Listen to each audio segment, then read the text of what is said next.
सब संता।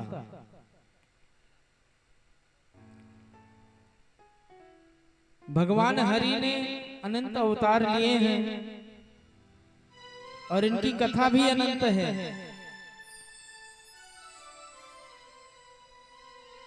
कहते हैं जब जब होए धर्म के हानि, कथा आगे आएगी, जब धर्म का हास होता है, जब धर्म पर प्रहार होता है, तब तब प्रभु अवतार लेते हैं। और वही प्रभु जो हर कल्प में राक्षसों का संहार करने के लिए आते हैं तो अवतार लेते हैं। तो आज वही पार ब्रह्म परमेश्वर हरदौरपुर गांव में हमारे श्रृंगार भैया के घर अवतरित होंगे और हम सभी धूमधाम से भगवान के जन्मोत्सव का आनंद उठाएंगे। और ऊपर बैठे हुए हमारे जितने भी देवी देवता हैं वो भी आनंद उठाएंगे, क्योंकि पूजा चल रही है, वो भी घर में बैठे हैं, वो भी आए हुए हैं, तो वो भी आनंद उठाएंगे। आइए, कल भोलेनाथ का बड़ा सुंदर विवाह उत्सव मनाया हम लोगों ने।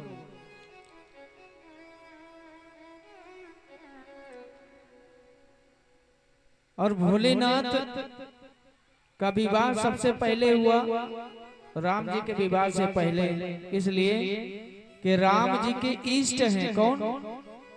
भोलेनाथ। तो पहले बड़े का विवाह होता है, छोटे का पहले बड़े का होता है। तो इसलिए पहले शिव जी का विवाह। शिव मतलब कल्याण। जब कल्याण होगा तभी तो जगत का उद्धार होगा। तो शिव जी कल्याण स्वरूप हैं।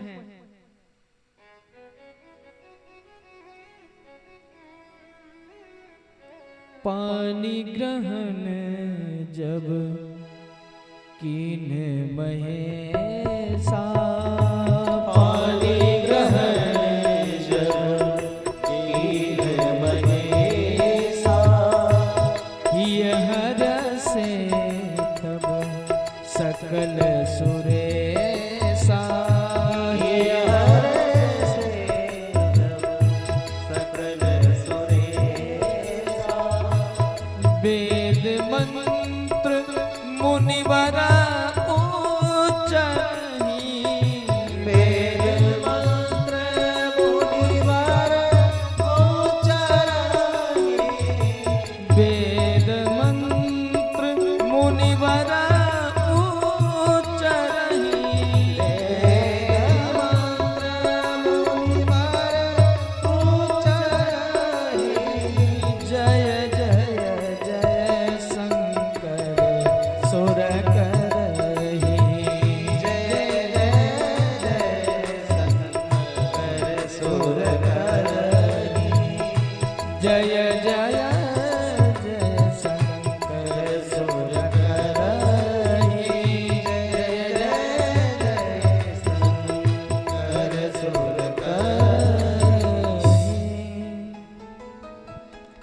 जब भगवान ने पानी ग्रहण संस्कार भगवान का हुआ,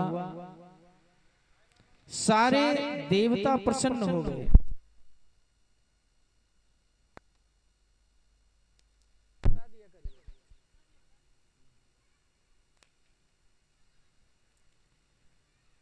सारे देवता हर्षित हो गए। क्यों हर्षित हुए? देवता बड़े चालाक हैं। देवता बड़े चालाक होते हैं। वो अपना भला जहां देखते हैं वही कार्य करते हैं। अब देवताओं को तारक असुर ने परेशान कर रखा था, इसलिए भोलेनाथ के पीछे पड़े के विवाह करो। अगर तारक असुर ना परेशान करता देवताओं को, तो क्या जरूरत थी? फिर तो भोलेनाथ समाधिष्ठ ही रहते, ये अपने ऐशो आराम में व्यस्त रहते। लेकिन जब कष्ट पड़ता है किसी पर, तभी उसको भगवान की याद आती है। आवाज समझ में आ रही है? आवाज हमारी जा रही है, शब्द सुनाई दे रहे हैं। कल बात हो रही थी कि हमारी आवाज जो है वो अगले साउंड से आवाज आप सबको सुनाई नहीं देती। आज सुनाई दे रहा है? आपको सुनाई दे रहा है बाबा? पूरा सुनाई दे रहा है? हाँ तो वही ठीक है। देखिए, यदि कुछ कहा जाए और यदि आप सुने ना, तो फिर बेकार है। समझ में बात अगर ना आए तो फिर कथा कहना ही बेकार है, क्योंकि हम ही सुन लेंगे, हम ही कह लेंगे, आप नहीं सुनेंगे तो बेकार है मामला ना। इसलिए सुनाई देना चाहिए। समझ में अगर ना आवे, आवाज ना जाए, तो तुरंत ऑपरेटर को बताइए कि हमको आवाज सही से नहीं मिल रही है। श्रृंगार भैया ध्यान देना इस बात को, कल ये जो बात आई आज ना आवे, क्योंकि पब्लिक में आवाज जानी चाहिए साफ साफ। मैना जी ने भगवान भोलेनाथ का पैर पकड़ लिया और उनसे निवेदन किया, नाथ उमा मम प्राण सम गृह किंकरी करे हूँ, क्षमे हूँ सकल अपराध अब होई प्रसन्न बरुदे। माता मैना अपने बेटी के लिए, मैया पार्वती के लिए भोलेनाथ से कह रही हैं कि मेरी जो पुत्री है वो प्राणों के समान प्रिय है। और कौन ऐसी माँ है जो अपने बेटे को, अपने बेटी को प्राणों के समान ना मानती हो? मानती है ना? मानती है। कहती हैं गृह किंकरी करे हो, घर की टहलनी बनाइएगा। किंकरी मतलब टहलनी। और क्षमे हूं सकल अपराध अब। अपराध क्यों कह रही हैं? अपराध इसलिए कह रही हैं क्योंकि जब वेश, विकराल वेश देखा था शिव जी का, तो माता गुस्सा हो गई थी। कहने लगी मैं विवाह करने वाली नहीं हूं अपनी बेटी का। ऐसे वर्षे स्वरूप बड़ा भयंकर था भोलेनाथ का।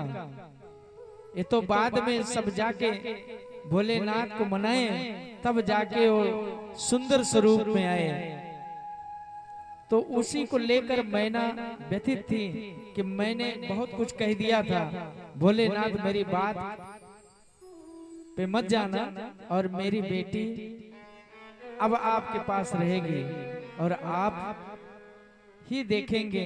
इसलिए गृह कंकरी करे हो, अपने घर की टहलनी समझना, बनाइएगा। यही हमको वरदान दीजिए, मैना कह रहे हैं।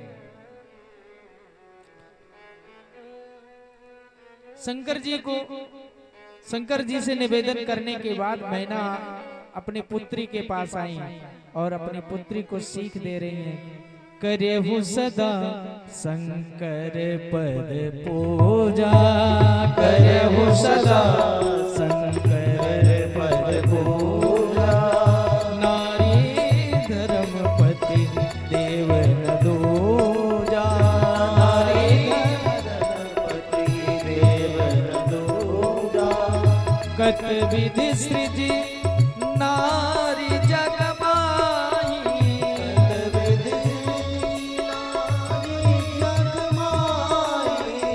परा